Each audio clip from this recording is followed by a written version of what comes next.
Dnes, keď máte plnú účasť na svätej omši a príjmete sviatostného Spasiteľa, nášho Pána Ježiša Krista, uvedomíte si krstné sľuby a vyznáte vieru svojimi ústami a svojim srdcom pred svojimi rodičmi a krstnými rodičmi. A sľubujete, že budete ako deti svetla kráčať vždy vo svetle Kristovom a budete verné Pánu Ježišovi až do smrti. Pýtam sa vás, zriekate sa hriechu, aby ste mohli žiť v slobode Božích detí? Zriekam. Zriekate sa vábivých pokušení, aby vás dovládal hriech? Zriekam.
Ale vy viete veľmi dobre, to, že mnoho vecí sa naučiť dá, ale iné je, keď si to človek skúsi sám.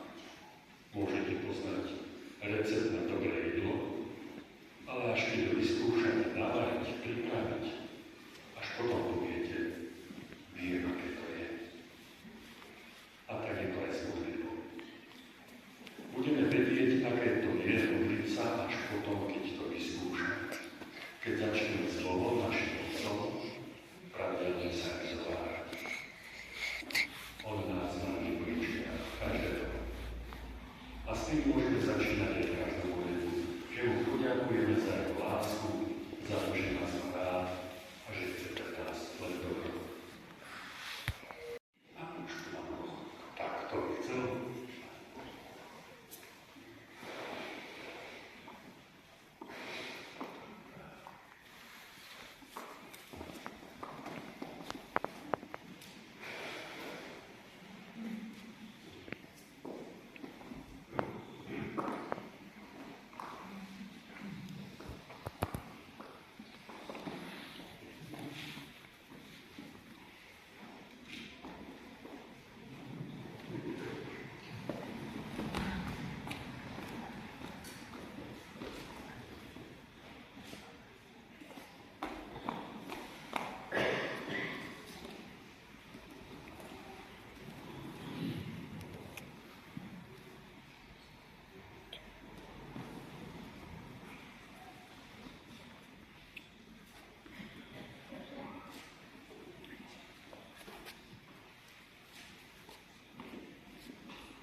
si svetlom sveta sú slová, ktoré si nám zanechal. Pomôž nám prinášať Tvoje svetlo do nášho každodenného života, aby sme sa nehanbili vyjadriť vieru v Teba.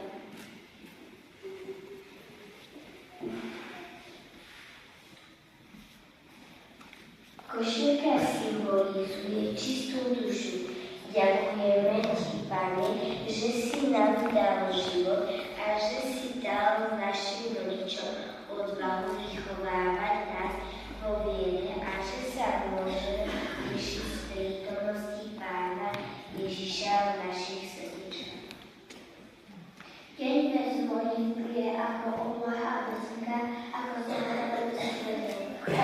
Pane je obloha, modlitba každodennou súčasťou nášho života.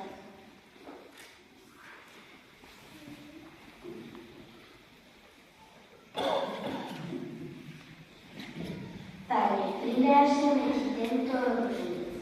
Daj, nech naša modlitba nás vyprosuje srdce čisté, horiace láskou k Bohu i k ľuďom.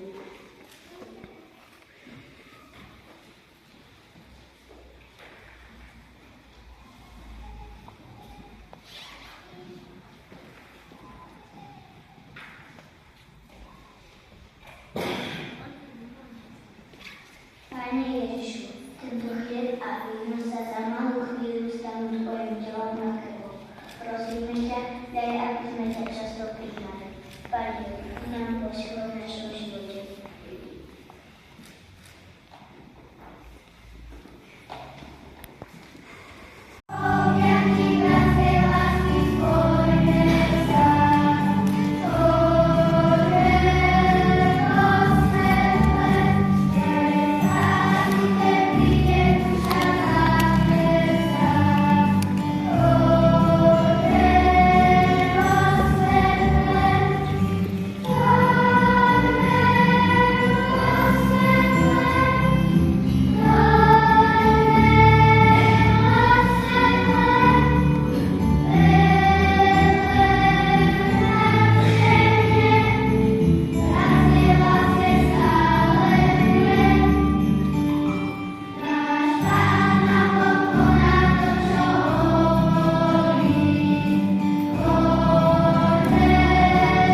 krstných rodičov a starých rodičov úprimné poďakovanie za vašu námahu a obetu pri príprave našich detí na prijatie sviatosti pokania a sviatosti Eucharistie, pri ktorej prvýkrát prijali do svojho srdca nášho Pána Ježiša.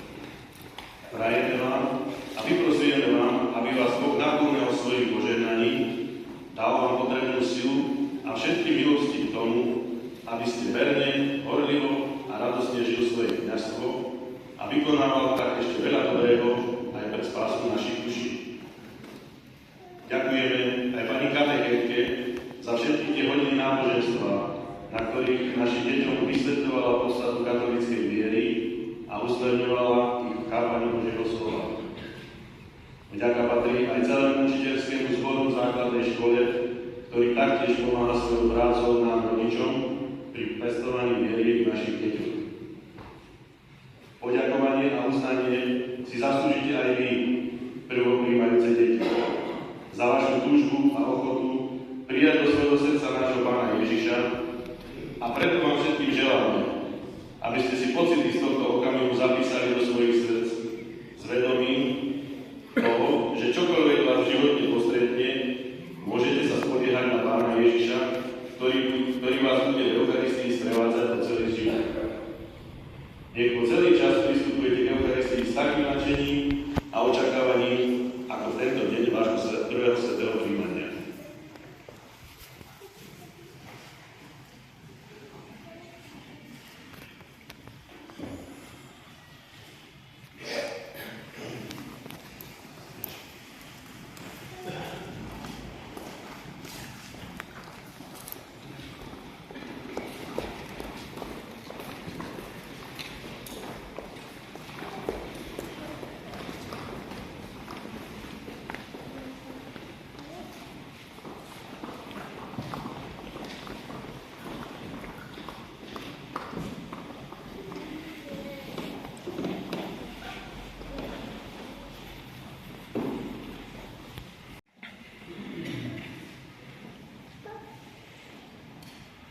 Každé prvé sveté príjmanie rozpráva o budke. Viete, prečo je dôležitá? Keď je za jedničkou budka, tak je to čo? Tak je prvé, keď tam budka nie je, tak je to čo? Aký je v tom rozdiel? Že za prvým nasledujú ďalšie, keď je len jedno, tam má koniec.